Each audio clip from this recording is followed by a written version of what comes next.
Hello everyone, I know it's been a long time since I've made a video. I hope you have all had a great holiday season and a happy new year, of course. There's a lot of things to talk about because of course the Oni patch came out, the Doctor patch came out, and obviously there was the Spirit nerf just over a month ago, which I'm going to be talking about as well. I have been playing, but I've just been playing in my downtime, after work and such. I've been quite busy. I didn't really want to get into creating videos just yet. I was hoping to get some time a couple of weeks ago, but I just didn't have the time.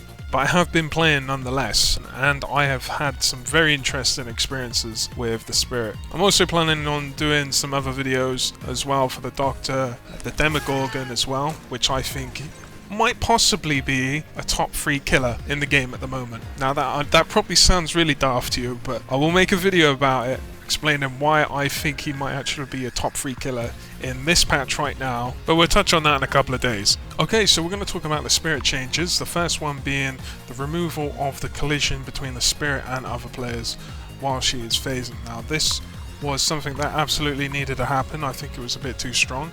This has made Iron Will stronger though, because it's easier to slip past the Spirit, especially if you're in a tight corridor or you're in that tight gap where the pallet is.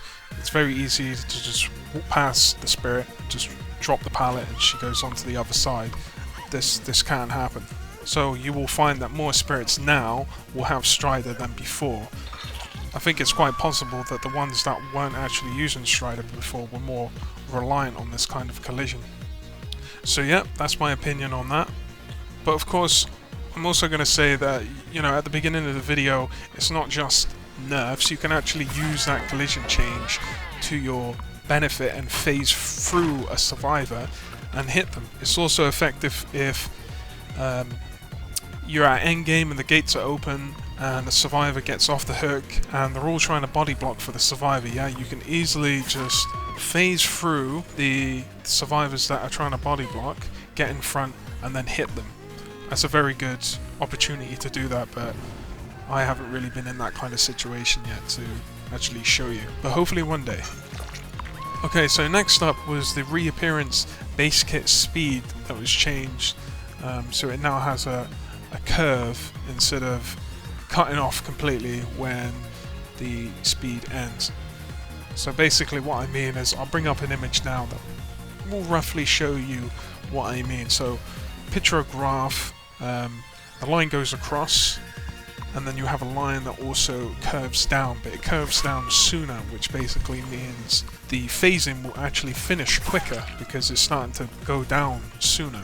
I think there was a bug before the Doctor patch, or during the Spirit nerf there was a bug, but it just got fixed where it was actually way too soon. And there was actually no reappearance speed at all on the base kit, which was very strange, and it was a bit of a struggle, to be honest, especially if you didn't have Strider, because everyone's running around with Iron Will, and if you're at a jungle gym and you're going around and you've got no reappearance, you actually have to be right on top of them when you reappear, and that was really difficult to get to grips with. Like, that was really difficult. So I'm glad they fixed this bug, because I definitely thought something wasn't right, and I did report it on forums in the bug thread, so I'm glad that got fixed. Okay, so the next one is the restored visible third person animation when vaulting windows. Now this was something I was just showing at the beginning of the video as well, where I'm at a shack and I can still do the same thing as before. This really doesn't change anything, so there really isn't much to say about this nerf, because it doesn't really feel like it's that much of a nerf, to be honest. The survivors have a little bit more time to react, but if they are slightly off by a little bit, then you can get a free hit if you decide to jump over the window. If you delay jumping over the window, you'll definitely be able to mind game them. Okay, so next up is the Prayer Beads add-on, which actually got changed. It no longer masks the sound, instead it does the opposite, and it makes everybody hear the sound, no matter where they are on the map. I've used it a little bit, it doesn't seem amazing, but it does get people off gens, it does spook them a little bit, so it's alright, it's a fairly good add-on. Next up is the Katana Tusava and the Wakishashi Saya, which is the add-ons that make the phase reappearance longer. In my opinion, they should take add-ons out the game, because they're still way too strong. I would really prefer if they just made these add-ons do something else completely, because they're just too strong. I prefer having the base kit reappearance speed and actually instantly making the decision on whether or not to lunge when I see a survivor when I come out. If I can make that instant calculation, if I can make that lunge or not, then I should be rewarded for that. I don't like this boosted reappearance thing. I think if you're new to Spirit, I think these add-ons will be alright for you, but other than that, I think they're a bit too strong to use all the time. I just don't like using them. They just kind of take it away from me when playing Spirit. If I am going to use them, I'll use them with a common add-on. I think they're way too strong still. Then we have the Yakayoke Amulet, which just, for some weird reason, they just nerfed this add-on into oblivion, to the point where I don't even understand why they nerfed it this badly. Yes, it was strong, but they've just killed it. Like, out of everything that the Spirit has had so far, this was the biggest nerf, because they've just made this add-on completely pointless, because all it does now is increase your duration by 2.5 seconds of phasing, and it decreases your phasing speed by minus 15 from plus 10. Which is huge. So if you ever want increased duration, just use the green one. Don't use the purple one, because you're getting a debuff for no reason. There's just literally no point in using this. And one thing I would say about the duration add-ons is they should just get increased. Like, the longer you spend in phasing, the more disorientating it can be. I don't really understand why they didn't get buffed. And I don't know why they didn't change the passive passive phasing add-on slightly as well, like put on an extra 0.2 seconds or something, very minor, just to see how it goes. Okay, so next up was the White Hair Ribbon and the Bloody Hair Roach. These were both activation charge speed add-ons.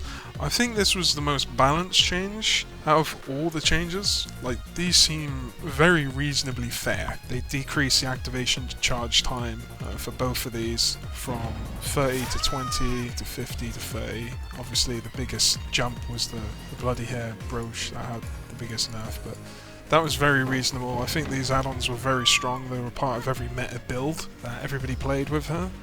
Obviously, if you use it, survivors have less time to react, so they can't really evaluate on what their decision is going to be in the scenario. So that's it in terms of changes for the Spirit. Overall, she's still very good. She's nowhere near as strong as she used to be, but she's still strong. At the moment, I'm currently running Save the Best for Last, Rancor, Fanatophobia, Strider on her.